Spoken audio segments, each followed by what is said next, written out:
Hello friends, नमस्कार दोस्तों। मैं स्वामी यशवी बात कर रहा हूं। आप सभी का स्वागत है मेरे यूट्यूब चैनल में जिसका नाम है ज्ञान रसायन। और कृपया आप सभी भी इस वीडियो को ठीक तरीके से देखना और आपके दोस्तों को भी शेयर करना है और आपको सब्सक्राइब करना है। प्लीज कृपया रिक्वेस्ट है, आप सभी से रिक्वेस्ट कि आप सभी सब्सक्राइब करें। तो आज हम जो लेसन है जिसका नाम है ग्रेविटेशन, जो कि सीबीएसई में भी है, स्टेट बोर्ड के 10th स्टैंडर्ड में भी है और जनरल साइंस में भी हम लोग इसको बहुत अच्छी तरीके से पढ़ते हैं। So gravitation is the concept that we are going to discuss today. It is compulsory, मतलब it is an interesting subject to the CBSE student as well as to the state board students. So first of all, we are going to study what is exactly mean by gravitation. देखो दोस्तों, gravitation the force of attraction between two objects. एक simple सी सबसे सरल definition में आपके सामने रखने जा रहा हूं। ग्रेविटेशन ये एक ऐसा बल है, जो एक ऐसा फोर्स है जो कि अट्रैक्शन फोर्स है, जो कि हर दो वस्तुओं में, दुनिया के हर दो वस्तुओं में एग्जिस्ट होता है, जिसका नाम है ग्रेविटेशनल फोर्स यानी कि ग्रेविटेशन। देखो दोस्तों, एग्जाम्पल के तौर पर अगर देखा जाए तो earth and Apple on the tree, जैसे कि हम सभी को पता है सर आइजैक न्यूटन जिन्होंने सबसे पहले ग्रेविटेशन को ढूंढ निकाला यानी कि फाइंड आउट किया, और उन्हीं के एग्जाम्पल को आज हम यहाँ पे देखने जा रहे हैं। आप सभी को पता है सर आइजैक न्यूटन जब पेड़ के नीचे यानी कि सफरचंद सेब के पेड़ के नीचे जब सोए थे, तब अचानक से एक एप्पल उनकी बॉडी पे गिरा, जिसकी वजह से उन्होंने ढूंढा कि अगर ये इसकी डायरेक्शन हर दिशा में हो सकती थी। The direction may be of the Apple may be towards the horizontal direction, towards the centre of the अर्थ यानी कि ग्राउंड की तरफ, या फिर वर्टिकली अपवर्ड हो भी सकती थी, मगर ऐसा नहीं हुआ। सिर्फ एप्पल नीचे ही क्यों गिरी, इसका मतलब हमें ढूंढना पड़ेगा कि ग्रेविटी क्या है, और फाइनल में हमें ग्रेविटी का उन्होंने मीनिंग समझाया।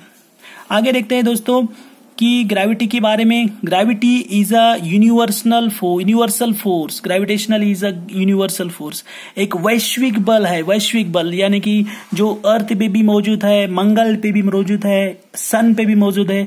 Everywhere the force of gravitation is exist everywhere in the universe, hence it is called as universal force. Secondly, it exists between any two objects. जैसे मैं अभी बोल चुका हूं आपको, दुनिया के हर दो कणों में, दो पार्टिकल्स में the force is exist. हम सभी को जानकर बहुत ही हैरानी होगी या फिर इंटरेस्ट, सरप्राइजिंग नेचर है कि ग्रेविटेशनल जो फोर्स है दुनिया के हर दो पार्टिकल में, चाहे वो इलेक्ट्रॉन हो, चाहे वो प्रोटॉन्स हो, चाहे वो एटम्स हो, चाहे वो मॉलिक्यूल्स हो, anything, every particle the force is exist, hence it is called as it exist in between any two objects. Nextly, the earth attracts objects on the surface, in the space, even on the moon and other planets, even the sun also. देखो दोस्तों, यहाँ पे बहुत ही interesting बात यह है कि अर्थ, हालांकि अर्थ के सरफेस पे रहने वाली हर एक ऑब्जेक्ट्स को, हर एक वस्तु को, बॉडी को अपने सेंटर की तरफ अट्रैक्ट करती है, जिसको हम लोग ग्रेविटी बोलते हैं। ये सिर्फ ग्रेविटी जो अर्थ के सरफेस पे पार्टिकल्स है, ऑब्जेक्ट्स है, बॉडीज है, उन पर ही मौजूद नहीं होती, एग्जिस्ट नहीं होती, बल्कि उसके साथ ही साथ स्पेस पे जो पार्टिकल्स है, स्पेस पे जो वस्तुएं है, फॉर एग्जांपल एरोप्लेन रहो, स्पेस क्राफ्ट रहो, इन सभी पे अट्रैक्ट होती है। मून को भी अट्रैक्ट करती है ग्रेविटेशनल फोर्स, प्लैनेट्स को भी अट्रैक्ट करती है और सन को भी अट्रैक्ट करती है। आगे चलकर हम लोग यहाँ पे एक डायग्राम देख रहे हैं दोस्तों, और इस डायग्राम में दिखाया गया है अर्थ का एक शेप है जिसके बीच में सेंटर है, और उसके बाजू में लिखा है gravity directs towards the centre of the earth.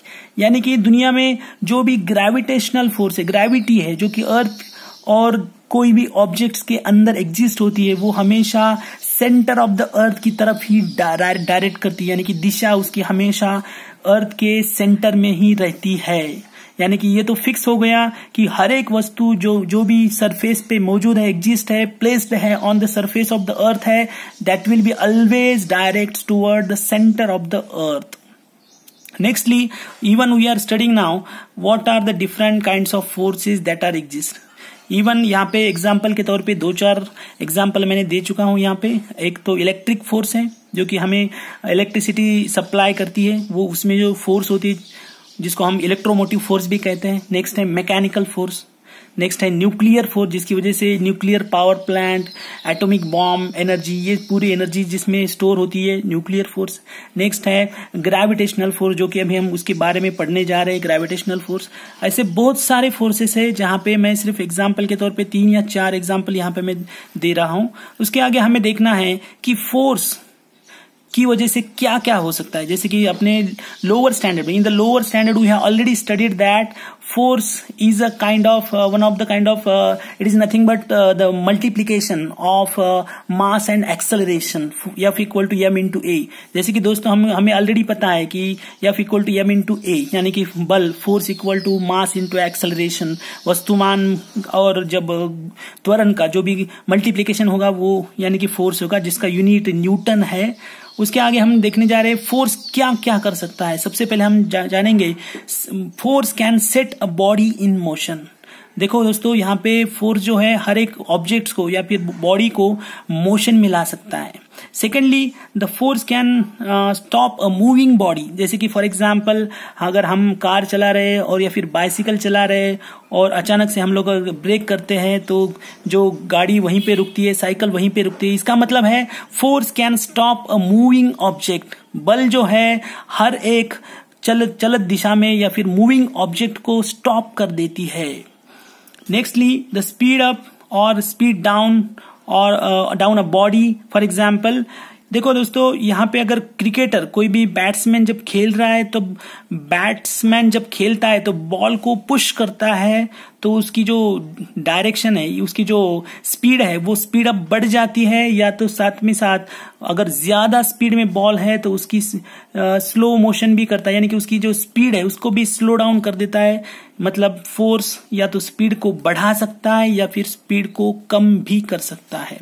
Next is the force can change the direction of an object. Very interesting thing. देखो दोस्तों, बल जो है, फोर्स जो है, कोई भी ऑब्जेक्ट का जो दिशा है, उसकी जो डायरेक्शन है उसको भी चेंज कर सकता है। यहाँ पे एग्जाम्पल के तौर पे दिया है फुटबॉल प्ले। देखो दोस्तों, फुटबॉल जब खेला जाता है तो हर एक जो प्लेयर है अपने अपने हिसाब से उस बॉल को इस तरीके से खेलता है और हमेशा उसकी जो दिशा है, डायरेक्शन है, वो चेंज करते रहता है, कभी लेफ्ट में, कभी राइट में, कभी up down, anything, any direction. So force can change the direction of an object. कोई भी वस्तु का जो दिशा है, कोई भी दिशा है, उसको बदल सकता है बल या कि फोर्स। आखिर में हम लोग दोस्तों देखते हैं the force can change the shape और साइज ऑफ एन ऑब्जेक्ट। देखो दोस्तों, कोई भी वस्तु का हो, फॉर एग्जाम्पल यहाँ पे मैं बात कर रहा हूँ स्पंज और when on pressing and on releasing.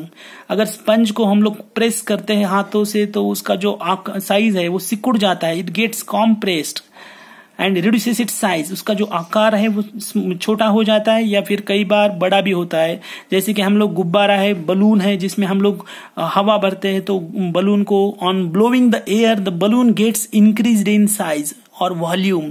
It means that what is the force, what is the air, the air applies the force inside from the balloon which expands the size of the balloon. It means that the force can reduce as well as increase the size and shape of the object. देखो दोस्तों, आज के लिए हम लोग इतना ही देखते हैं। आपको कैसा लगा मेरा वीडियो, ये जो कॉन्सेप्ट है आपको क्लियर हुए नहीं हुए, आप सभी मुझे आप शेयर कर सकते हैं। आपके जो इमोशंस है, आपको जो समझा नहीं समझा पूछ सकते हैं, क्वेरीज क्लियर कर सकते हैं और मैं डेफिनेटली आपको उसको रिप्लाई दूंगा। कोई भी आपकी जो दिक्कत होंगी, प्रॉब्लम होंगी, उसमें मैं जरूर आपको आंसर दूंगा। तो आप बिना हिचकिचाए आप मुझे डेफिनेटली रिप्लाई करना और मेरे वीडियो को शेयर करना और सब्सक्राइब करना बिल्कुल नहीं भूलना है।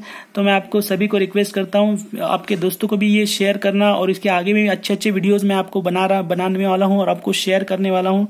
सो ठीक है, तो दोस्तों अगला वीडियो हम लोग जल्द ही देखेंगे। तो आप ग्रेविटेशन का जो आज का कॉन्सेप्ट है वो क्लियर कर दीजिए। Thank you so much.